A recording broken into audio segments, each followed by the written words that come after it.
ये एटीट्यूड होना बहुत ज़रूरी है सर कि तो लोग क्या कहेंगे। अप्स एंड डाउन्स आते हैं जब हम बहुत डिमोटिवेट हो जाते हैं। कि जब बात फंडामेंटल राइट्स की हो रही हो, जब बात किसी हिस्ट्री की किसी चीज़ों की हो रही हो, तो वहाँ मैं चीज़ों पे बात नहीं कर पाता। नहीं सर, काफ़ी देखा गया है कि जो बीपीएससी के एस्पिरेंट है पॉलिटी सब्जेक्ट को लेके काफ़ी डिलेमा में रहते हैं कि इसकी स्ट्रैटेजी या ओरिएंटेशन कैसा रहे। देखा गया है कि जनरली सर 4-4, 5-5 साल प्रिपरेशन करने के बाद भी वो सफलता हासिल नहीं हो पाती है। फिर गांव या घर या बाहर के लोगों के ताने सुनने पड़ते हैं और वहाँ पे काफ़ी सारी distractions as well as negativity आ जाती है। ऐसे जो है वो आपकी जानकारी से ज़्यादा जो है आपका रिप्रेजेंटेशन राइटिंग स्किल का टेस्ट होता है। आपके हिसाब में यूपीएससी में स्मार्ट वर्क इम्पोर्टेंट है या हार्ड वर्क? स्मार्ट वर्क भी वही कर पाएगा जिसको पता है कि क्या पढ़ना है और क्या छोड़ना है। आपके बीपीएससी के इंटरव्यू के दौरान वो क्वेश्चन बताइए जहाँ पे लगता है कि आपको कि आपका सिलेक्शन उस क्वेश्चन ने कहीं ना कहीं आपके इंटरव्यू में मार्क्स इंक्रीज किए हो। कई ऐसा सवाल है जहाँ पे मुझे डायलेमा में डाला गया। दीप्ति मैम के बोर्ड में मेरा इंटरव्यू था, तो उन्होंने पूछा कि इंटरव्यू तक पहुँचने में कितना सारा क्राइटेरिया को फेस करना पड़ा है, जबकि एक पॉलिटिशियंस को कुर्सी पे बैठने के लिए इतना ज़्यादा क्राइटेरिया नहीं रखा नहीं गया। है। नमस्कार दोस्तों, स्वागत है आपका सोशो मंत्रा टॉपर्स टॉक्स में। आज हमारे साथ है विखिलेश कुमार, जिनका सिलेक्शन 70वीं बीपीएससी में एज अ प्रोबेशन ऑफिसर हुआ है। काफ़ी दीर्घ टाइम संघर्ष करने के बाद ये सफलता हासिल हुई है। हमारे साथ है विखिलेश कुमार सर। जी, सोशियो मंत्रा टीम को सबसे पहले मैं धन्यवाद देना चाहता हूँ कि मुझे संवाद के लिए यहाँ बुलाया। Thank you sir.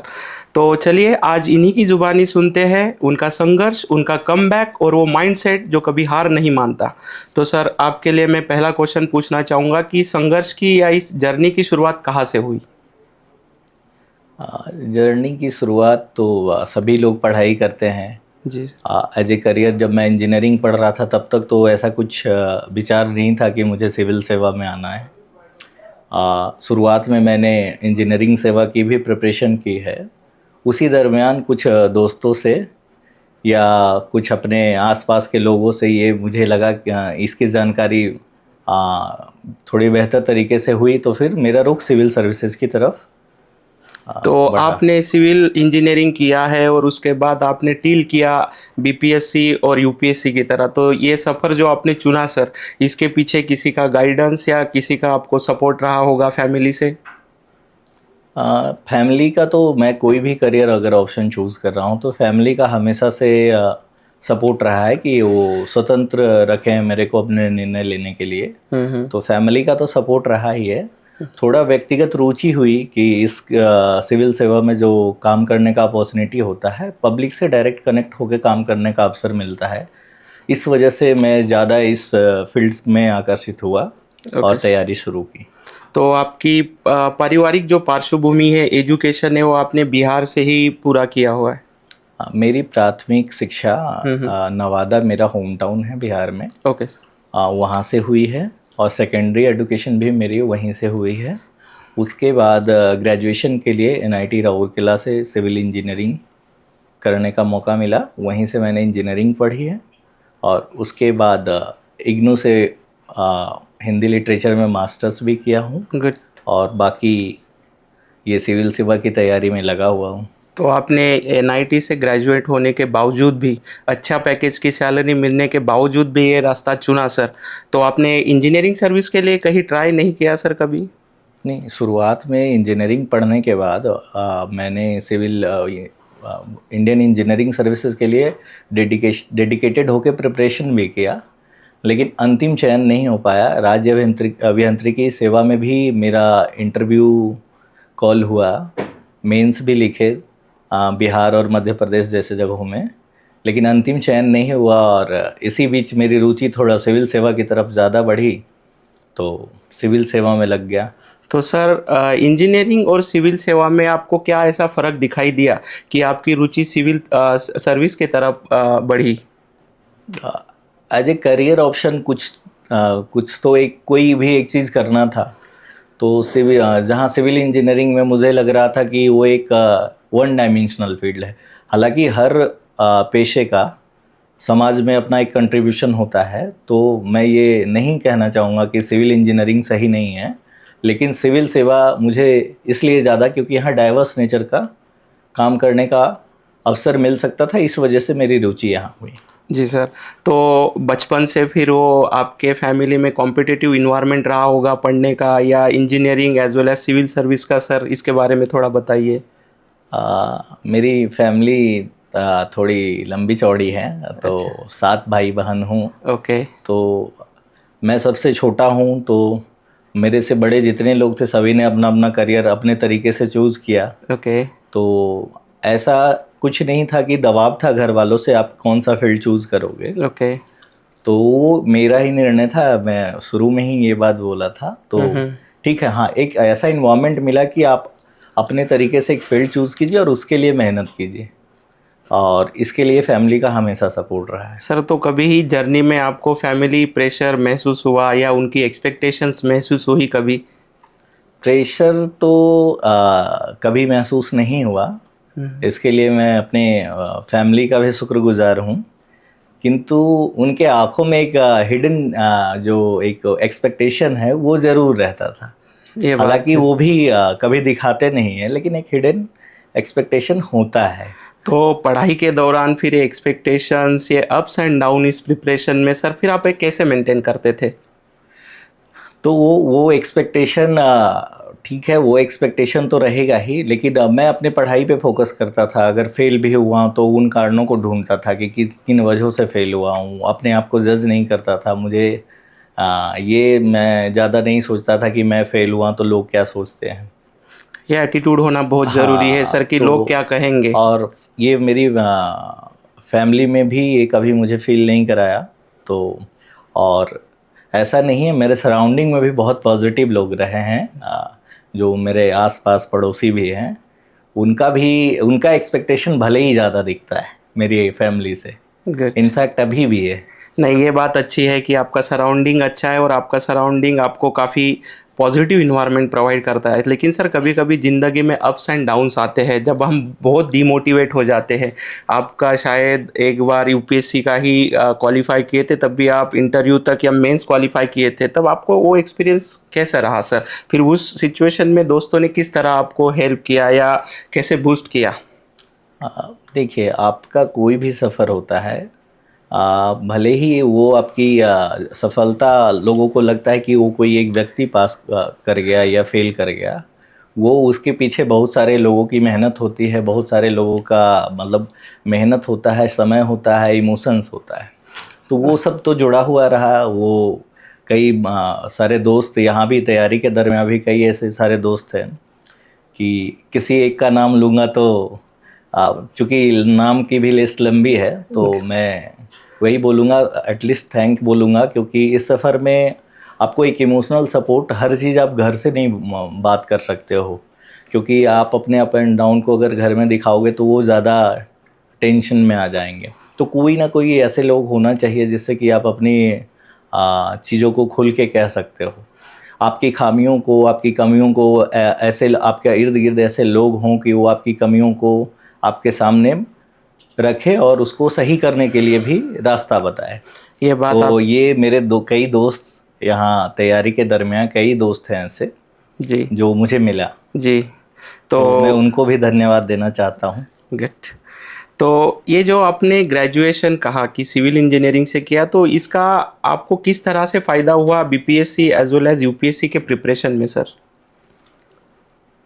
ग्रेजुएशन जैसे आप कोई भी पढ़ाई कर रहे हो वो कभी वेस्ट नहीं जाता है। ग्रेजुएशन के टाइम कई ऐसी चीज़ें थी, इनफैक्ट ये मुझे इंटरव्यू में भी जब पूछा गया जी सर। कि आप सिविल सेवा में बीपीएससी के इंटरव्यू में जब पूछा गया कि आपने जो इंजीनियरिंग पढ़ाई की है वो तो वेस्ट हो जाएगा जब आप एब्सोल्युटली। इधर सिविल सेवा में आ आएंगे। जाएंगे तो तो ये वहाँ भी मैंने यही जवाब दिया था कि बिहार जैसे जगहों में जिसके कई ज़िले फ्लड से प्रभावित हैं, आर्सेनिक कंटामिनेशन है वहाँ के ग्राउंड वाटर्स में, रूरल डेवलपमेंट के लिए कई बुनियादी अवसंरचनाओं का निर्माण किया जाना है, तो वहाँ मेरी जो पढ़ाई है वो काम आएगी।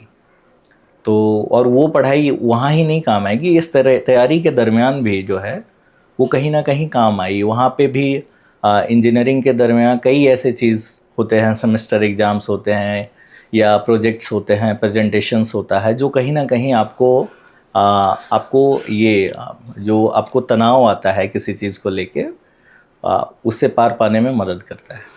जी सर, तो आपने काफ़ी आपके मतलब सिविल इंजीनियरिंग का एक विजनरी पॉइंट रखा इस BPSC as well as UPSC के प्रिपरेशन में, और किस तरह अपने बिहार स्टेट को हेल्प होगा, ये काफ़ी विजनरी पॉइंट है सर।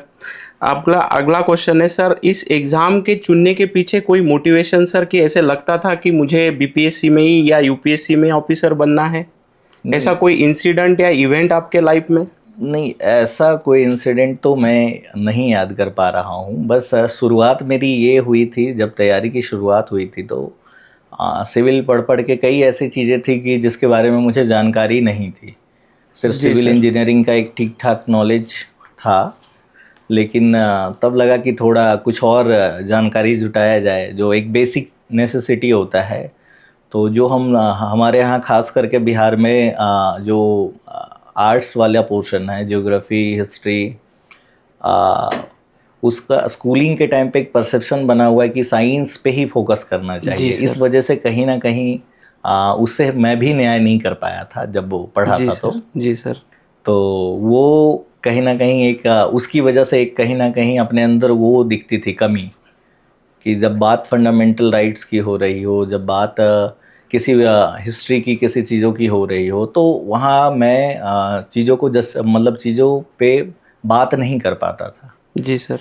तो शुरुआत तो ये हुई थी कि बेसिक नॉलेज के लिए पढ़ेंगे, फिर थोड़ा इंटरेस्ट। इंटरेस्ट आया तो तैयारी के लिए भी तो शुरू फैमिली किया। से सर इन चीज़ों के लिए कोई मोटिवेशन, मतलब फैमिली में कोई भाई या आपके पिताजी जिन्होंने आपको मोटिवेट किया हो इस सफ़र के लिए? नहीं, वो मैं पहले भी कह चुका हूँ कि फैमिली में सभी, मेरे फैमिली के सभी मेंबर अपने अपने फील्ड में हैं।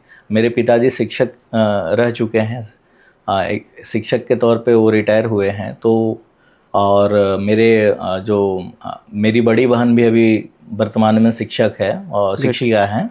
गुड।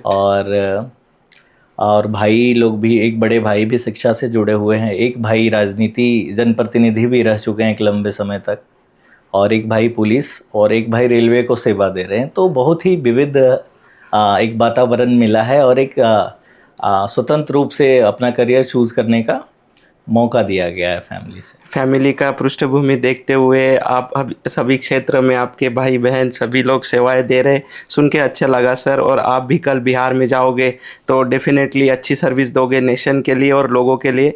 मैं आपसे पूछना चाहूँगा सर कि ड्यूरिंग दिस प्रिपरेशन क्या स्ट्रैटेजी रहनी चाहिए एक बीपीएससी के एस्पिरेंट को और यूपीएससी के, वो जनरली मैनेज कर पाए और कम समय में सक्सेस पाया जाए? इसके लिए सर कोई आपके साइड से सुझाव? मुझे जो समझ में आया तैयारी के दरमियान, कि किसी भी एग्ज़ाम की तैयारी के लिए सबसे पहला जो रिक्वायरमेंट होता है कि उसके डिमांड को समझना, और डिमांड को समझने के लिए सबसे बेहतरीन चीज़ होता है प्रीवियस ईयर क्वेश्चंस। गुड। वो क्वेश्चंस और सिलेबस, ये दो चीज़ को ध्यान में रख के ही हम अपनी तैयारी की शुरुआत करें। बट सर जो बिहार से या किसी स्टेट से बच्चा प्रिपेयर करना चाहे तो उसका शुरुआत कहाँ से होना चाहिए? बिकॉज आप देख रहे हो सर मार्केट में जो मटेरियल फ्लड हो रहा है और यूट्यूब पे बहुत सारे वीडियोस आते हैं, तो बच्चा कहीं ना कहीं कंफ्यूज है सर, वो एक ट्रैक पे नहीं आ पाता, एक स्ट्रैटेजी नहीं बना पाता। तो इसके लिए एक सटीक जो ब्रह्मास्त्र होता है, क्या होना चाहिए सर? तो मुझे लगता है किसी भी चीज़ का, चाहे आप किसी भी फील्ड में हैं, तो उसमें आपको सफल होने के लिए जो है आपकी बुनियाद अच्छी होनी चाहिए। राइट। तो यहाँ भी बात बुनियाद की ही करनी होगी आपको सफल होने के लिए। तो बुनियादी मजबूती के लिए सबसे पहले आपको जो बेसिक टेक्स्ट बुक होते हैं वो पढ़ना ज़रूरी है। शॉर्टकट से आप प्रीलिम्स पास कर सकते हैं, हो सकता है मेंस में आप जाके फंस जाएं, राइट। हो सकता है मेंस तक में भी चीज़ें अगर रिपीट हुई तो आपकी क्लियर हो गई, लेकिन इंटरव्यू में भी वो आपकी एक गहराई चेक होगी। तो कोई भी जो सफ़र का जो सबसे बेसिक चीज़ होता है वो शुरुआत होता है। जी सर। तो शुरुआत हमेशा बुनियाद को मजबूत करके ही किया जाए तो बेहतर है। तो टेक्स्ट बुक, और जो टेक्स्ट बुक जैसे हो गया एनसीईआरटी को हम फोकस करें, और पीवाईक्यू सर। बाकी भी अन्य जो विषय हैं, जैसे पॉलिटी के लिए लक्ष्मीकांत है, और लेकिन वहाँ भी एनसीईआरटी की बुक जरूर पढ़नी जरूरी चाहिए, है सर। क्योंकि प्रीलिम में देखा गया है कि हाँ, एनसीईआरटी से बहुत सारे क्वेश्चन आते हैं जो इंडियन पॉलिटिक। क्योंकि क्योंकि जो एनसीईआरटी में है, हमारा कॉन्स्टिट्यूशन किस वजह से बना, वो उसके फिलॉसफी के बारे में बात करता है। दूसरा, राइट। एक प्रावधान, कौन सा प्रावधान दिया गया और वो क्यों दिया गया, इस पे बात किया गया है एनसीईआरटी की जो टेक्स्ट बुक है पॉलिटी की। जी सर। जबकि लक्ष्मीकांत में किस लिए बना है और हमारा कॉन्स्टिट्यूशन में कौन सा प्रोविज़न किस वजह से बना है और उसके अंदर क्या प्रोविजंस हैं, ये दोनों ही चीज़ें हैं। तो अगर मुझे जो लगा एज ए अभ्यर्थी जो मैं तैयारी कर रहा था, तो अगर हम सीधे लक्ष्मीकांत पढ़ते हैं तो वो चीज़ें गौण हो जाती है कि किसी चीज़ के पीछे कारण क्या था, कोई अगर प्रोविज़न है तो क्यों है, और प्रोविज़न क्या है उस पर ज़्यादा फोकस करने लग जाते हैं। ये जी सर। लक्ष्मीकांत पढ़ने के दरमियान मेरा एक पर्सनल एक्सपीरियंस रहा है, जी सर। इस वजह से मैं इसको शेयर कर रहा हूँ। नहीं सर, काफ़ी देखा गया है कि जो बीपीएससी के एस्पिरेंट है पॉलिटी सब्जेक्ट को लेके काफ़ी डिलेमा में रहते हैं कि इसकी स्ट्रैटेजी या ओरिएंटेशन कैसा रहे। तो आपने काफ़ी अच्छा इंसाइट दिया है सर। लक्ष्मीकांत के साथ साथ हमें एनसीईआरटीज़ भी कवर करनी चाहिए और एक बेसिक बिल्डिंग ब्लॉक और कंसेप्चुअल क्लैरिटी होना ज़रूरी है, तभी BPSC as well as UPSC में अच्छे मार्क्स लाए जा सकते। अगला क्वेश्चन सर मैं आपसे पूछना चाहूँगा कि रिसोर्स के बाद प्रीलिम्स और मेंस इंटीग्रेटेड अप्रोच कैसा होना चाहिए। जनरली बहुत सारे लोग या एस्पिरेंट जो बिगिनर्स होते हैं, शुरुआती दिनों में वो अलग से प्रीलिम का पढ़ाई करते, अलग से मेंस का पढ़ाई करते। तो आपने अभी कहा कि बेसिक कंसेप्चुअल क्लैरिटी होनी चाहिए जो prelims as well as mains में हेल्प करता है। तो एक कैसा अप्रोच होना चाहिए एक बिगिनर को कि प्रीलिम्स और मेंस का इंटीग्रेटेड पढ़ाई हो BPSC as well as UPSC के लिए। ये चूँकि कुछ सिलेबस अगर हम देखें तो प्रीलिम्स मेंस का सिमिलर है, तो और कुछ चीज़ें जो होती है प्रीलिम्स और मेंस में अलग अलग होती हैं। तो सबसे पहले हम सेग्रीगेट कर लें कि कॉमन चीज़ें क्या हैं। जी सर। ठीक है, तो जो चीज़ें कॉमन हैं उसको इस तरह से क्यों ना तैयार किया जाए कि दोनों में काम आए, तो इसमें एफर्ट भी कम लगेगा और आउटपुट भी ज़्यादा आएगा। राइट। और उन चीज़ों को जो चीज़ प्रीलिम्स में अलग से हैं, जैसे प्रीलिम्स में हमारा आर्ट एंड कल्चर, प्रीलिम्स में अगर हम बात करें तो कई ऐसी चीज़ें हैं। करंट अफेयर्स एक बहुत बड़ा पोर्शन होता है एब्सोल्युटली। अगर हम बीपीएससी की बात करें तो। और उसमें भी करंट अफेयर्स में उस तरह के करंट अफेयर्स होते हैं जो फैक्चुअली बहुत ज़्यादा फैक्चुअल होते हैं, कॉन्सेप्ट से बहुत ज़्यादा लेना देना नहीं होता। हालांकि कुछ कॉन्सेप्चुअल करंट अफेयर्स भी होते हैं, तो उसके लिए आप अलग से तैयारी कीजिए। साइंस में भी अगर हम देखें तो प्रीलिम्स और मेंस का सिलेबस अलग अलग है। जी सर। साइंस में जो अगर प्रीलिम्स की बात करें तो जो बेसिक, जो सीनियर सेकेंडरी का जो सिलेबस है वो पूरी तरह से पूछा जाता है। और मेंस में अगर हम बात करें तो बायोटेक, नैनोटेक जैसे इमर्जिंग टेक्नोलॉजी से उसके बारे में, उसके एप्लीकेशंस के बारे में पूछा जाता है। तो जो चीज़ें अलग है उसको अलग अलग तरीके से तैयार करें, जो चीज़ें कॉमन हैं जैसे पॉलिटी के कुछ प्रश्न कॉमन हैं तो उसको एक साथ तैयार किया जाए। ज्योग्राफी लगभग दोनों सिमिलर हैं, तो हमको उसको उस तरीके से तैयार करना होगा। ये काफ़ी परफेक्ट अप्रोच रहेगा कि जो जो कॉमन थीम्स है उनको integrated prelims as well as mains के लिए पढ़ना चाहिए।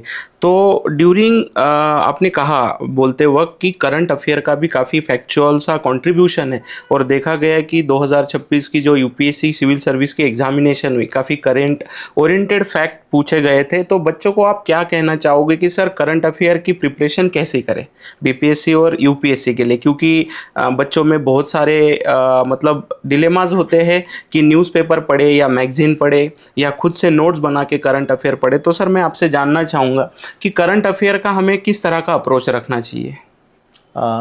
मेरा जो व्यक्तिगत एक्सपीरियंस रहा है कि अगर आप अखबार डेली पढ़ते हो तो आपको एक अवेयरनेस रहता है किसी भी चीज़ का कि आपके सराउंडिंग में क्या चीज़ें चल रही है। और लास्ट में महीने के अंत में आप कोई एक मैगज़ीन पढ़ते हो तो वो जो अवेयरनेस है आपका वो ऑर्गेनाइज हो जाता है और रिपीट होता है। वो चीज़ें जब दोबारा रिपीट होती है तो ज़्यादा अच्छे से कंसोलिडेट हो जाता है। तो मेरा सुझाव तो यही रहेगा कि आप डेली न्यूज़पेपर भी पढ़े, उससे दोनों फ़ायदा होता है। कॉम्प्रिहेंडिंग स्किल भी आपका सही होता है, अच्छे कीवर्ड्स मिलते हैं, एक ही मुद्दे पे कई विभिन्न विभिन्न राइटर्स के इंसाइट मिलते हैं कि उनकी सोच क्या है। तो आप जो भी महत्वपूर्ण टॉपिक है उस पे आपको ठीक ठाक नॉलेज हो जाता है, जो कि मेंस में काफ़ी कारगर होगा और इंटरव्यू में भी काफ़ी फ़ायदा होता है।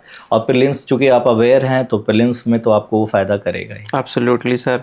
तो मैं आपसे जानना चाहूँगा कि सर कौन से न्यूज़पेपर जनरली फॉलो की जाए, जनरली वो BPSC as well as UPSC में हेल्पफुल रहे? कोई सुझाव सर कि आपके पढ़ाई के दौरान या आपके प्रिपरेशन के दौरान आपने कौन सी मैगजीन्स या कौन से न्यूज़पेपर फॉलो किए थे सर? अब मैगजीन्स और न्यूज़पेपर में मैं बोलूँगा कि इंडियन एक्सप्रेस और द हिंदू में से किसी एक को आप फॉलो कर सकते हैं। वो डिपेंड करता है कि आपकी अगर लैंग्वेज समझने में थोड़ा आपको दिक्कत हो रही है तो इंडियन एक्सप्रेस इंग्लिश में ज़्यादा बेटर होगा। और वैसे दोनों ही न्यूज़पेपर अच्छा है, किसी एक को आप फॉलो करें तो आप एक अवेयर रहेंगे। हिंदी में भी मैं वही है कि ये एक दैनिक जागरण का राष्ट्रीय संस्करण आप पढ़ सकते हैं। और ये जहाँ से अगर जिस स्टेट का आपको पीसीएस एग्ज़ाम देना है वहाँ का एक कोई न्यूज़पेपर अगर आप गो थ्रू करते हैं तो ठीक रहता है। तो सर ओवरऑल स्ट्रैटेजी जानने के बाद मैं कुछ पर्सनल क्वेश्चन पूछना चाहूँगा कि during this phase of preparation और ये जर्नी के कहीं डिस्ट्रैक्शन आए होंगे सर? कभी लगा होगा कि ये पढ़ाई हो नहीं रही, काफ़ी टफ हो रहा है, तो इस डिस्ट्रैक्शन के बचने के लिए आपने मतलब क्या उपाय या कौन सी तकनीकें फॉलो की जनरली आप आपका कंसिस्टेंसी मेंटेन कर सके इस सफ़र के लिए? क्योंकि देखा गया है कि बहुत सारे इस प्रिपरेशन के दौरान डिस्ट्रैक्शन में फंस जाते हैं और जो मेन स्ट्रीम होते हैं उससे अलग होके फिर बार बार फेल्योर आना और आगे लाइफ में बहुत सारे इश्यूज होना। तो इसके लिए आपका क्या सुझाव रहेगा सर? ह्यूमन बीइंग का नेचर है कि डिस्ट्रैक्शन तो आएंगे, आप भी डिस्ट्रैक्ट होंगे। जी सर। तो मैं भी इस चीज़ों से नहीं बचा हूँ। बस ये है कि हाँ, आपका प्राइम फोकस क्या है उस पर फोकस रहना है। बिल्कुल सर। तो मेरा बस वही था। और मुझे काफ़ी टाइम लगा सफल होने में। तो जी सर। ठीक है, हर असफलता से कुछ सीखने की कोशिश करता था और जो सीख सकता था और अपना प्रयास जारी रखा। तो ये कई चीज़ें होते हैं, जैसे मोटिवेशंस की बात हो रही थी अभी। Right sir. तो मोटिवेशंस आपको एक शॉर्ट टर्म के लिए आपको आपके अंदर चेंजेस लाएगा कि एक कुछ टाइम के लिए आप वो फील करेंगे कि कुछ करना है। लेकिन सबसे बड़ी चीज़ होती है कि आप जहाँ पे हो हमेशा अपने आप को मूल्यांकन करते रहो बिल्कुल सर। कि ठीक है आप फेल हो भी गए, लेकिन आप फेल हुए उसके एक साल पहले आप कहाँ थे, अभी आप कहाँ पे हैं। तो फेलियर्स की कई वजह हो सकती है। तो अपने आप को जज करना है कि आप में कुछ प्रोग्रेस हो रहा है कि नहीं। तो अगर वो हो रहा है तो ठीक है, आप कंसिस्टेंट रहिए, आप लगे रहिए, तो किसी ना किसी दिन ज़रूर सफलता मिलेगी, मेरा ये मानना है। बिल्कुल सर। देखा गया है कि जनरली सर 4-4, 5-5 साल प्रिपरेशन करने के बाद भी वो सफलता हासिल नहीं हो पाती है। फिर गाँव या घर या बाहर के लोगों के ताने सुनने पड़ते हैं और वहाँ पे काफ़ी सारी distractions as well as negativity आ जाती है, सेल्फ डाउट आ जाता है बच्चों में। तो आपने काफ़ी सही और सटीक कहा कि सेल्फ एनालिसिस होना बहुत ज़रूरी है। इस प्रिपरेशन के दौरान कभी टफ फेज़ आएगी, कभी काफ़ी लगेगा कि हम नहीं कर पाएँगे, ये सेल्फ डाउट भी आता है सर बहुत बार ज़िंदगी में कि इसे अब छोड़ना चाहिए। लेकिन आपने जो कहा कि एक सेल्फ एनालिसिस से सेल्फ इंट्रोस्पेक्शन बहुत ज़रूरी है इस प्रिपरेशन में। सर मोटिवेशन जब भी लो होता है बच्चों का या वो टेम्पररी चीज़ें जो उनको डिस्ट्रैक्ट कर देती है, उसके लिए कुछ सुझाव सर कि लॉन्ग टर्म कंसिस्टेंसी डेली की, जैसे सुबह उठना, लाइब्रेरी में चले जाना, दिन भर पढ़ना, शाम को रूम पे आना, फिर वही इस लॉन्ग टर्म कंसिस्टेंसी को कैसे मेंटेन करें सर? मुझे जो जो आप बोल रहे हैं कि एक परफेक्ट रूटीन उसमें भी रहना एक ह्यूमन बीइंग के लिए मुझे नहीं लगता पॉसिबल है। Right sir. अगर है भी तो सबका अलग अलग तरीका होता है। तो मैं ये मानता हूँ कि आप पढ़ाई उतना ही देर करो जितना देर आप अच्छे से कंसंट्रेट होकर पढ़ सकते हो। तो बाकी टाइम अगर आपको ऐसा लग रहा है जो चीज़ें करने में अच्छी लगती है, जैसे दोस्तों से बात करें या जो भी चीज़ें हैं प्रोडक्टिव, और भी कई ऐसी चीज़ें होती है तैयारी के अलावा, उन चीज़ों कोई एक चीज़ जो आपका हॉबी है या कुछ भी है, कोई एक चीज़ अपने लाइफ में मैं बोलूँगा ज़रूर शामिल करें कि आप जो डेली का एक रूटीन है ना उससे कुछ देर के लिए बाहर निकलें। मतलब लाइफ को कंपार्टमेंटलाइज नहीं करना हाँ, मुझे जो चाहिए। लगता है ये मेरा व्यक्तिगत यहाँ पे अपना व्यक्तिगत मंतव्य रख व्यू रहा व्यू हूँ, हो ये हो सकता है सकता सर। है सभी के लिए अलग हो। नहीं, लेकिन कभी-कभी इस प्रिपरेशन के दौरान सर हमें थोड़े फिज़िकल चैलेंजेस आते हैं, मेंटली हम थोड़े से मतलब कभी-कभी फ्रस्ट्रेटेड या डिस्ट्रैक्ट फ़ील करते हैं, तो हमें physical activity as well as mental fitness के लिए क्या सुझाव रहेगा सर बच्चों के लिए? क्योंकि लॉन्ग टर्म प्रिपरेशन चलता है, कभी 3-4 साल लग जाते, कभी 5-6 साल लग जाते। मेंटल फिटनेस और as well as physical fitness के लिए क्या ज़रूरी होना चाहिए सर? तो मेंटल फिटनेस के लिए तो यही है कि वही आपको अपने ऊपर भी टाइम देना होगा कुछ देर। बिल्कुल सर। ठीक है, तो अपने ऊपर टाइम देना ही मतलब कि आप एक अपने पढ़ाई से समय निकाल के, और उसमें जो भी चीज़ें होती है, कई ऐसी चीज़ें होती है कि आप वॉकिंग कर लिए, रनिंग कर लिए, या अगर आपको कुछ खेलना पसंद है और अगर आपके आसपास वो चीज़ें उपलब्ध है कि आप खेल सकते हैं, तो वो ज़रूर करें। ये नहीं सोचें कि इतना 1 घंटा मेरा वेस्ट हो जाएगा। हम जब पढ़ते हैं, मुझे जो लगता है कि हम जब भी पढ़ते हैं ना, तो कुछ ही मतलब एक एक हर इंसान का एक कैपेसिटी होता है, जी सर। वहाँ तक हम पढ़ पाते हैं। उसके बाद हम अपने साइकोलॉजी को संतुष्ट कर रहे होते हैं जी सर। कि मैं पढ़ रहा हूँ, मैं मेहनत कर रहा हूँ। ये मुझे लगता है, मैं अपने ऊपर भी एक्सपीरियंस किया हूँ। तो मुझे लगता है कि दोनों चीज़ों को बैलेंस करना चाहिए कि जितना देर आप प्रभावी तरीके से पढ़ रहे हैं उतना टाइम पढ़ाई को दें। उससे इतर आप जो भी है, जैसे आपको दौड़ना पसंद है, रनिंग करना पसंद है, खेलना पसंद है, या वॉकिंग करना, या योगा, कोई एक चीज़ ऐसा है रूटीन में शामिल करना चाहिए जिससे कि आपका मेंटल और फिज़िकल फिटनेस बना रहे। क्योंकि तैयारी के दरमियान हम इन चीज़ों पे ध्यान नहीं देते हैं, और सबसे बड़ी चीज़ होती है खाने पीने की जी तैयारी सर। के दरमियान। वो भी एक काफ़ी बेसिक, मेजर रोल हाँ प्ले वो करता एक है। फ्यूल है। हम अपने घर से दूर रहते रहते हैं, हैं। तो उन चीज़ों का ख्याल नहीं रख पाते, जो कहीं ना कहीं हमें लॉन्ग टर्म में हार्म करता है, जी और सर। हमारे जो जो स्टडी का इफ़ेक्टिवनेस है वो कम करता है। तो उस पे भी ध्यान देना चाहिए। तो मतलब एक होलिस्टिक अप्रोच जनरली होना चाहिए, एक फ्लेक्सिबल एटीट्यूड के साथ इसका प्रिपरेशन करना चाहिए। देखा गया है कि काफ़ी कोई लोग सोचते हैं, नए बच्चे जो सोचते हैं कि 12 घंटा या 15 घंटा पढ़ाई करने के बाद ही ये जनरली सक्सेस पाया जा सकता है। लेकिन कुछ लोगों का देखा गया है कि वो 5, 6, 7, 8 घंटा पढ़ के भी डेली इस एग्ज़ाम को क्रैक करते हैं। तो सर आप मतलब आप कौन-सी फिज़िकल एक्टिविटी या मेडिटेशन या आपके पढ़ाई के दौरान या प्रिपरेशन के दौरान करते थे? मैं जनरली, रनिंग तो मेरी हमेशा से रही है। तो रनिंग में समय मतलब डेली के रूटीन से 1 डेढ़ घंटे निकाल के मैं रनिंग के लिए टाइम देता था। और वो ऐसा टाइम होता था कि उस टाइम मैं अपने इकोसिस्टम से भी बाहर होता था। एब्सोल्युटली एक तो खुद को एक साथ, टाइम मिलता हाँ, था। तो मुझे वो उतना देर, मैं जितना देर ग्राउंड पे रनिंग कर रहा हूँ, मतलब मैं अपने चीज़ों से अलग रहता था। और एब्सोल्युटली कि मैं प्रिपरेशन कर रहा हूँ या वो कर रहा हूँ, तो मेरे लिए वो काफ़ी मतलब एक सेल्फ काम टॉक किया होना है। चाहिए, एक सेल्फ इंट्रोस्पेक्ट के लिए जी, टाइम मिल जाता है जी, और अपने आप को हम देख सकते हैं। इस जी, पढ़ाई के मतलब डेली रूटीन्स के बाहर थोड़ा खुद के लिए टाइम होना चाहिए। जी, तो सर मैं अब थोड़े क्वेश्चंस आपको यूपीएससी के एरिया के पूछना चाहूँगा क्योंकि आपने 2023 की मेंस श्योर, लिखी, 24 की श्योर। मेंस लिखी है, सॉरी। तो सर आपकी यूपीएससी की जर्नी और बीपीएससी की जर्नी ये दोनों एक साथ आपने कैसे मैनेज किया? शुरुआत में तो मैं यूपीएससी के लिए ही प्रिपरेशन कर रहा था। जी सर। तो वहाँ कई बार असफल होने के बाद मुझे लगा कि एक बीपीएससी भी, जब सेल्फ डाउट बहुत बढ़ने लगा, तो मैं बीपीएससी की ओर अपना रुख किया। बीपीएससी हालांकि उसके पहले भी मैं दिया हूँ। तो एक है कि बिना तैयारी के जस्ट फॉर्म भरा तो जाके दे दिया। हुँ।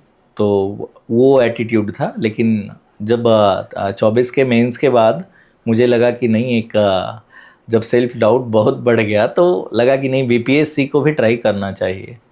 तो बीपीएससी के लिए भी थोड़ा सीरियसनेस लेके आया। और जो पढ़ाई वहाँ की थी, पढ़ाई अलग नहीं है, वहाँ भी प्रीलिम्स मेंस इंटरव्यू है, 3 फेज़ वहाँ भी है। थोड़ा बहुत क्वेश्चन पूछने का नेचर अलग है। तो वही पढ़ाई से इसको मैनेज किया। जो चीज़ एक्स्ट्रा पढ़नी थी वो, जैसे बिहार के कुछ स्पेशल चीज़ पढ़ने होते हैं, तो वो पढ़ाई किया। ऐसे वहाँ भी लिखना था, यहाँ भी लिखना था। और बाकी सारे सब्जेक्ट ऑलमोस्ट सेम है। इनफैक्ट बीपीएससी में कई चीज़ें हैं जो नहीं हैं। जी सर। तो एथिक्स नहीं है, एथिक्स का पेपर यहाँ पे नहीं होता है। तो बाकी हिस्ट्री और जियोग्राफी, पॉलिटी और करेंट अफेयर्स के सेक्शन वहाँ भी होते हैं, यहाँ भी हैं। तो वहाँ यूपीएससी में सोसाइटी और सोसाइटी हो गए, और ये जो इंटरनल सिक्योरिटी हो गए, डिजास्टर मैनेजमेंट डिजास्टर हो गया, सोशल मैनेजमेंट जस्टिस, जैसे, गवर्नेंस हाँ, वो एक अलग से सब्जेक्ट यहाँ पे नहीं है। नहीं है। थोड़ा बहुत जो भी है वो करंट अफेयर्स के पोर्शन में आ जाता है, और कुछ इसमें ज्योग्राफी और इकोनॉमी में जो भी चीज़ें आती है वो आ वो जाती है। जनरली यूपीएससी से लिंक हाँ, है। तो वही पढ़ाई यहाँ भी काम आए, बस क्वेश्चंस का नेचर अलग होता है। वहाँ पे सब 10 मार्क्स और 15 मार्क्स के क्वेश्चंस होते हैं। ओके। यहाँ पे 6 और 8 मार्क्स, और कुछ क्वेश्चंस जो लॉन्ग क्वेश्चंस होते हैं 38 मार्क्स के होते हैं। तो मैं अगला क्वेश्चन पूछना चाहूँगा सर, आपने जैसे कहा कि ऐसे कि आपके ऐसे के प्रति स्ट्रैटेजी क्या रही सर, यूपीएससी के लिए एज वेल एज बीपीएससी के लिए? तो ऐसे का अप्रोच कैसा होना चाहिए? जनरली बिगिनर जो एडवांस लेवल पे है प्रिपरेशन के एस्पिरेंट, तो उनके लिए आपका क्या सुझाव रहेगा सर? तो ऐसे जो है वो आपकी जानकारी से ज़्यादा जो है आपका रिप्रेजेंटेशन, राइटिंग स्किल का टेस्ट होता है। जी और सर। चूंकि ये साहित्य का एक पार्ट है, बिल्कुल। तो यहाँ आप कोरा अगर जीएस का आंसर लिख के आइएगा तो शायद मार्क्स नहीं मिलेगा। तो आपको वही चीज़ कि आपको जो भी चीज़ लिखना है थोड़ा सा उसमें साहित्यिक अप्रोच रखना होगा, और बातों को ऐसे रखना होगा कि एक आम लोगों को भी समझ में आए। तो चूँकि कंटेंट आपको, अगर आप अखबार पढ़ते हैं, अगर आप किताब पढ़ते हैं, तो ऑब्वियस है कि आपकी शब्दावली भी अच्छी होगी, और आपकी जो राइटिंग स्किल है, और डेली अगर लिखने का आपका प्रयास है कि आंसर लिख रहे हैं या कोई भी चीज़ को अपने ही बारे में इनफैक्ट लिख रहे हैं, कभी कभार खुद के बारे में भी बैठ के लिखना चाहिए कि आप क्या कितना लिख पाते हैं। दैट इज सेल्फ वो भी एनालिसिस। आपको एक जो है बहुत ही राइटिंग स्किल को इम्प्रूव करेगा, जो ऐसे में चाहिए होता है। जो हम एनेक्डोट लिखते हैं या जो भी चीज़ें हैं उसको एक अलग तरीके से अगर कहा जाए, जो एक आम आदमी भी समझ जाए, तो ऐसे में ज़्यादा बेहतर अप्रोच होता है। और टॉपिक को तोड़ के उसको अलग अलग पार्ट में करके लिखें, इस तरीके से लिखें कि हर पार्ट को हम फिर से कनेक्ट कर पाए मेन टॉपिक। एक फ्लो और एक इंटीग्रेटेड अप्रोच होना चाहिए। जनरली डायमेंशंस अपने सराउंडिंग के होने चाहिए, और एक होलिस्टिक अप्रोच से हम अच्छे मार्क्स लाए जा सकते। कहते हैं यूपीएससी में कि generally your answer should be read by auto वाला, तो सिंप्लिसिटी होना बहुत ज़रूरी है। तो आप सर बीपीएससी के छात्रों के लिए ऐसे राइटिंग की क्या टिप्स देना चाहोगे कि जनरली कौन सा अप्रोच फॉलो करे कि easily they will get the good marks sir in ऐसे राइटिंग? वही बात है कि आपको सबसे पहले देखिए, किसी भी चीज़ के बारे में आपको लिखना है, किसी भी चीज़ पर लिखना है, तो थोड़ी बहुत बेसिक नॉलेज आपको होनी चाहिए। दूसरा है कि आपका वो चीज़ अगर एक्सपीरियंस किया हुआ है, हर इंसान कुछ ना कुछ तो इतने लंबे लाइफ में बहुत सारी चीज़ों को एक्सपीरियंस करता है। जी सर। उसको भी आप उसमें यूज़ कर सकते हैं। वो अगर जो किसी भी टॉपिक पे आपको ऐसे लिखने कहा गया है, तो वो कहीं ना कहीं आप रिलेट खुद से भी कर सकते हैं, उन चीज़ों को भी तरीके से यूज़ कर सकते हैं। और चूँकि ऐसे एक लिखने की कला है, तो वहाँ आप पढ़ के बहुत ज़्यादा बेहतर नहीं कर सकते हैं कि आप ऐसे के लिए बहुत सारी चीज़ों को पढ़ रहे हैं और लिखने का काम हम बिल्कुल नहीं कर रहे हैं। ऐसे ऐसी चीज़ है कि आपको लिखना चाहिए, पहला ऐसे, दूसरा ऐसे, तीसरा ऐसे, चौथा ऐसे। जैसे जैसे जितना आप ऐसे लिखेंगे ना, बहुत बहुत तेज़ी से यहाँ इम्प्रूवमेंट होता है राइटिंग स्किल में। वो आपको जब 5वें ऐसे को आप जब पहले ऐसे से कंपेयर करोगे, अपना ही लिखा हुआ पहले से कंपेयर करोगे, तो काफ़ी ज़्यादा इम्प्रूवमेंट आपको खुद दिखेगा। प्रैक्टिस तो मतलब थोड़ा सा ये मैं बोलूँगा, ऐसे ऐसे को ऐसे सब्जेक्ट ना लें कि जो आप बाकी चीज़ें पढ़ रहे हैं, अपना अपना खुद का एक्सपीरियंस है उस टॉपिक से रिलेट करके लिखें और लिखने की आदत डालें। जी सर, प्रैक्टिस बहुत इंपॉर्टेंट है ऐसे राइटिंग के लिए। अच्छे मार्क्स लाए जा सकते हैं, लेकिन सर मार्केट में या अभी जो फ्लो चल रहा है कि कोचिंग ज्वाइन करना चाहिए या नहीं ज्वाइन करना चाहिए, जो शुरुआत के कॉलेज के दिनों से कुछ बच्चे प्रिपरेशन करना चाहते हैं या कुछ बच्चे सेल्फ स्टडी करते हैं, तो उनके लिए आप क्या कहोगे कि कोचिंग क्लास जनरली इस प्रिपरेशन के लिए ज्वाइन करना चाहिए या नहीं सर? इस पे तो मैं कमेंट नहीं करूँगा, एब्सोल्यूट कमेंट नहीं करूँगा। हाँ, बस ये कह सकता हूँ कि कई ऐसे विद्यार्थी हैं जो खुद करने में सक्षम हैं, उनकी एबिलिटी है कि वो पढ़ के खुद कर सकते हैं, तो वो खुद भी करते हैं। और कई विद्यार्थी खुद का भी उनका एफर्ट होता है, साथ में वो कोचिंग की भी मदद लेते हैं। तो मैं ये ज़्यादा बेहतर समझता हूँ कि कोचिंग अगर आपकी गलतियों को सुधार रहा है, आपके कुछ कमियों को सुधार रहा है, आपके अंदर कुछ कमियां हैं जो आप खुद से इम्प्रूव नहीं कर पा रहे हैं, तो वहाँ कोचिंग आपको मदद कर सकता है। लेकिन सिर्फ कोचिंग से ही आपकी रिज़ल्ट हो जाएगी, ये जो सोच बन रही है, ये मुझे लगता है कहीं ना कहीं गलत है। तो इससे बच्चों में काफ़ी डर भी पैदा होता है, हाँ, भय पैदा होता है, और इनिशियल डेज में उनका प्रिपरेशन रॉन्ग ट्रैक पे जाने के बाद बहुत आगे के ईयर्स में उनको दिक्कतें फेस करनी पड़ती है। तो जनरली सर देखा गया है कि इस लॉन्ग टर्म में बहुत सारी प्रिपरेशन में बहुत सारी मिस्टेक्स होती है सर। तो कुछ ऐसे हमें 3-4 मिस्टेक बताइए जनरली जो बिगिनर्स लोग करते हैं, आपके एक्सपीरियंस से, कि जो मिस्टेक्स वो अवॉइड करें फ्यूचर में। जैसे मैं अपने ही मिस्टेक्स के बारे में बताऊंगा जी सर। जो मैंने की है। जी सर। जैसे मैं सिविल सेवा यूपीएससी की तैयारी कर रहा था, तो वहाँ क्या है कि जो पूरा सिलेबस को अगर हम पार्ट में बांटें, तो तकरीबन 60% के आसपास जो सिलेबस है वो स्टैटिक है जी सर। और 40% डायनेमिक नेचर का है। तो जो 60% स्टैटिक सिलेबस है, उसके लिए आप कुछ टेक्स्ट बुक्स, कुछ एक पर्टिकुलर चीज़ है अवेलेबल जो आप पढ़ेंगे, तो वो 60% परफेक्टली कवर हो जाएगा। जी सर। लेकिन मैं खुद अपने तैयारी के दरमियान क्या किया हूँ कि वो 60% को कभी अच्छे से कंप्लीट नहीं कर पाया।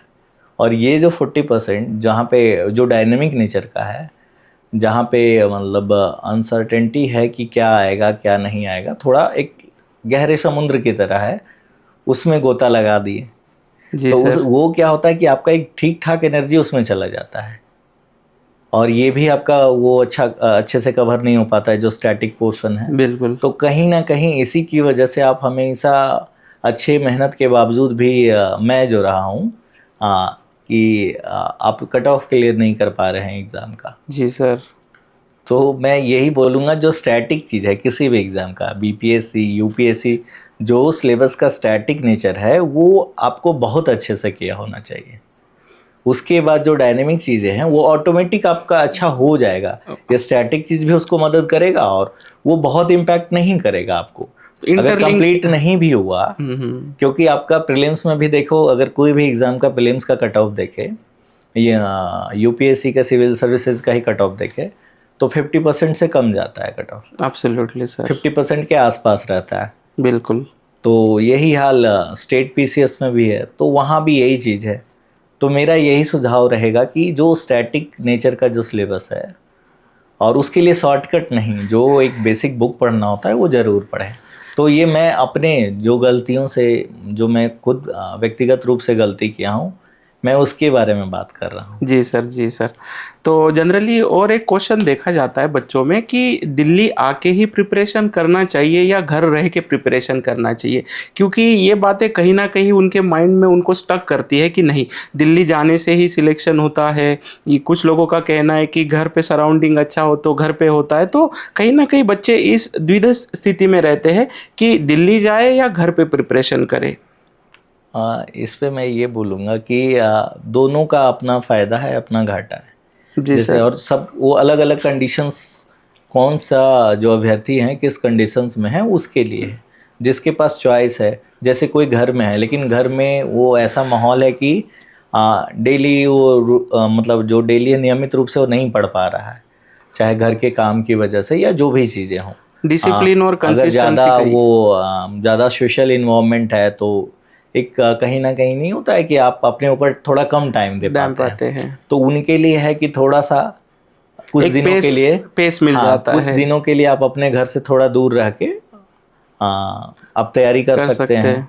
दूसरा है कि जब घर से दूर तैयारी करने आते हैं तो यहाँ अपनी अपनी अलग समस्याएं हैं, जैसे एब्सोल्युटली। खाने का, रहने का। इन्वायरमेंट। हम कई बार ऐसे कंडीशंस में रहते हैं कि खुद के साथ बहुत कॉम्प्रोमाइज़ करते हैं। Absolutely sir. तो ये एक अलग समस्या है। तो दोनों का अपना बेनिफिट है। हाँ, रही बात कि दिल्ली में रहने का, तो एक था कि यहाँ पे कोचिंग्स है, यहाँ पे टेस्ट सीरीज है, तो आज के डेट में वो डिजिटली हर जगह पहुँच गया है। अवेलेबल हो गया तो है। मैं ये कहूँगा कि अगर अगर आप घर पे भी कंफर्टेबल हैं कि आप पढ़ने का आपको अच्छा टाइम मिल रहा है, घर का माहौल ठीक है, तो वहाँ भी पढ़ सकते हैं।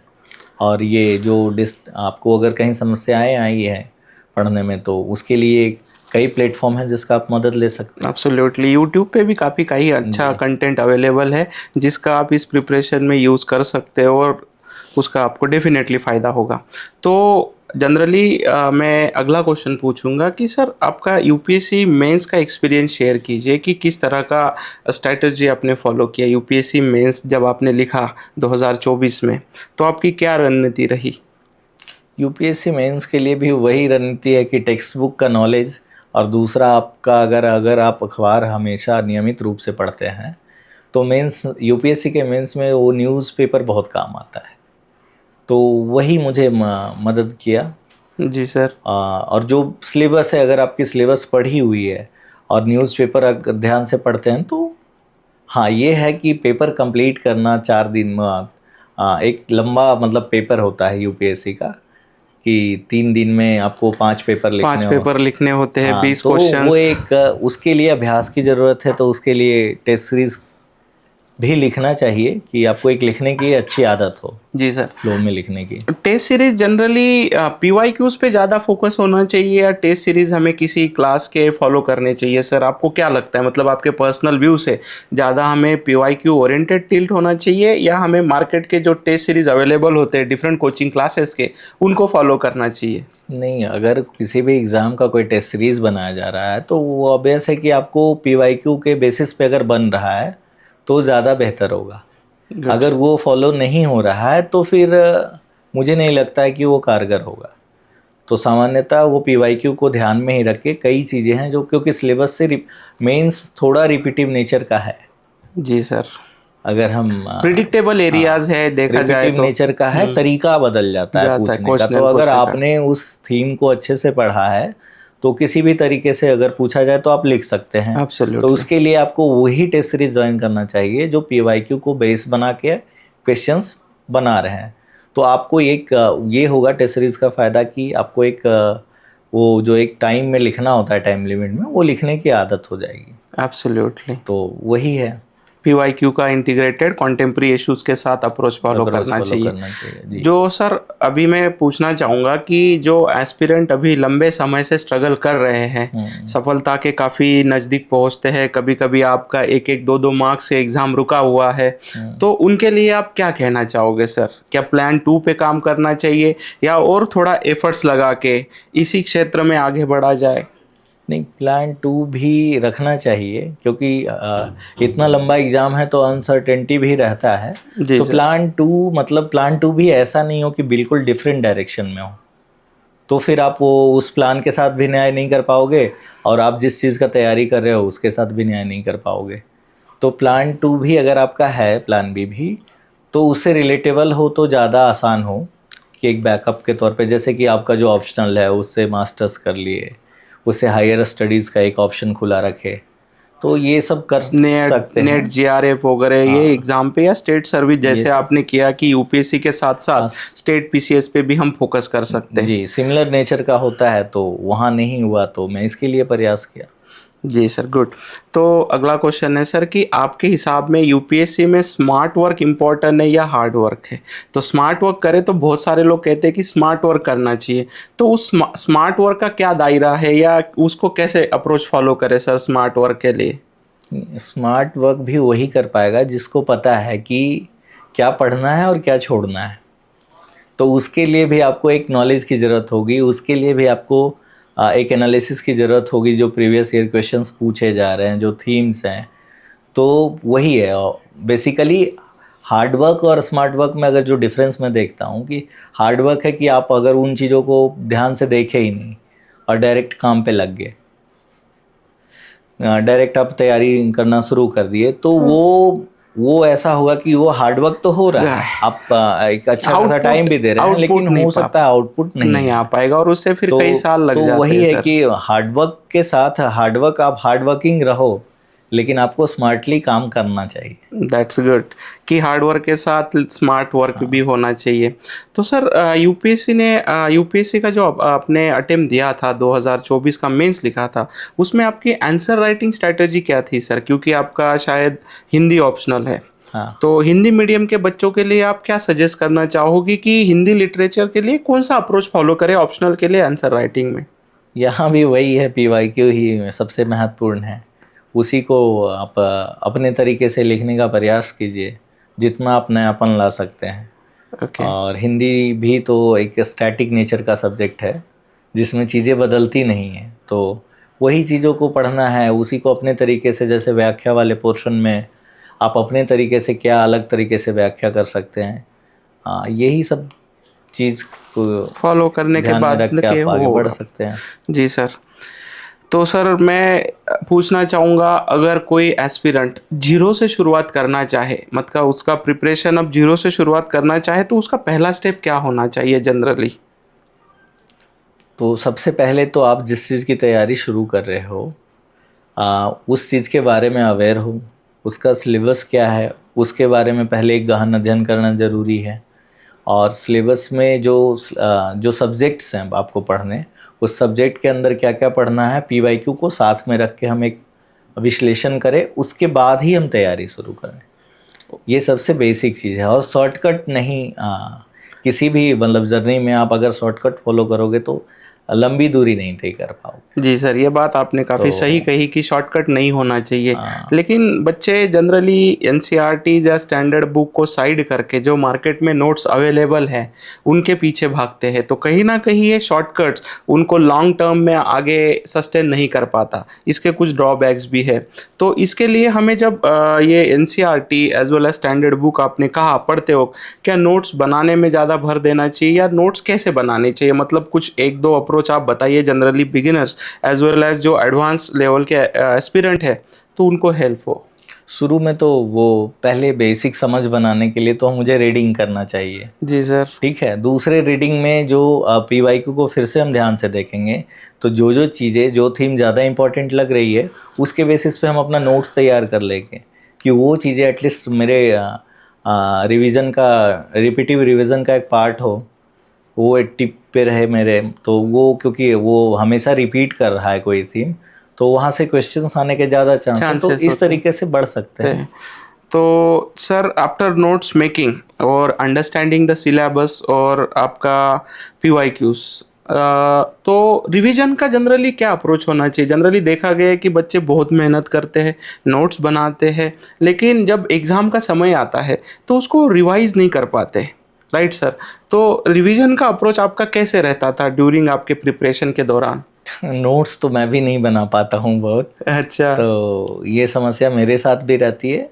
लेकिन आपको ऐसा नहीं, अगर आपके पास बेसिक समझ है तो आप कहीं ना कहीं आंसर ढूंढ लीजिएगा।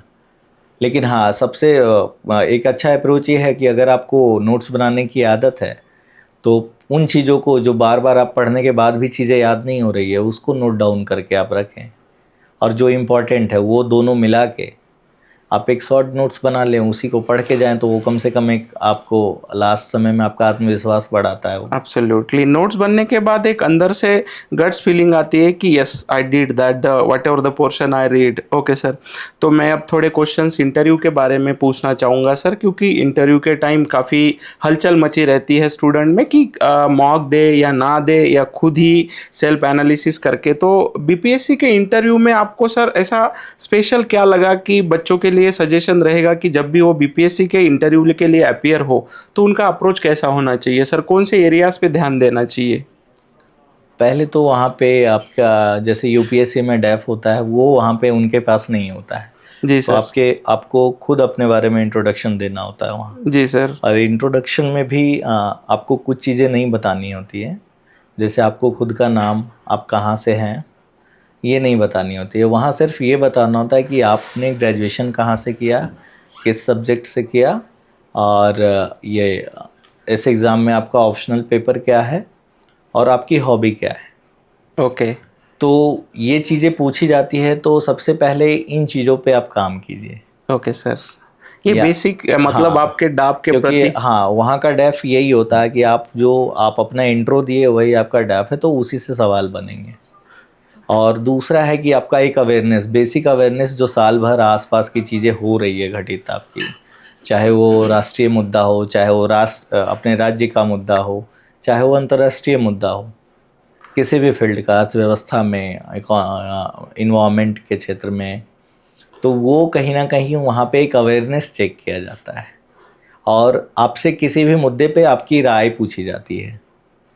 तो दूसरा चीज़ मैं ये बोलूँगा कि वहाँ जब आप अपनी राय दे रहे हैं या तर्क दे रहे हैं तो एक्सट्रीम स्टेटमेंट देने से बचें। Absolutely, extreme middle path generally follow किया तो जाए। किसी भी चीज़ में ये एक्सट्रीम स्टेटमेंट देने से बचें, अनलेस कि आपके पास उसके बारे में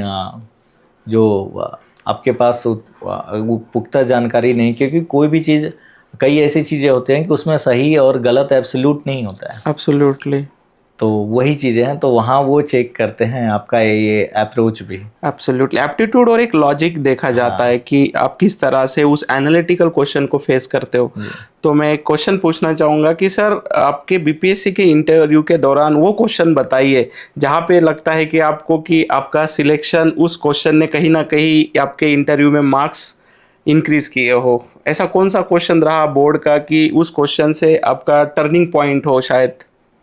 अगर कोई मैं इंडिविजुअल चीज़ बोलूँ तो मैं रिकॉल नहीं कर पा रहा हूँ। ओके हाँ, सर। कुछ है कि जहाँ पे मुझे कई ऐसा सवाल है जहाँ पे मुझे डायलेमा में डाला गया। जैसे कि एक सवाल पूछा गया, दीप्ति मैम के बोर्ड में मेरा इंटरव्यू था, तो उन्होंने पूछा कि आप लोग को यहाँ तक पहुँचने में, इंटरव्यू तक पहुँचने में कितना सारा क्राइटेरिया को फेस करना पड़ा है, जबकि एक पॉलिटिशियंस को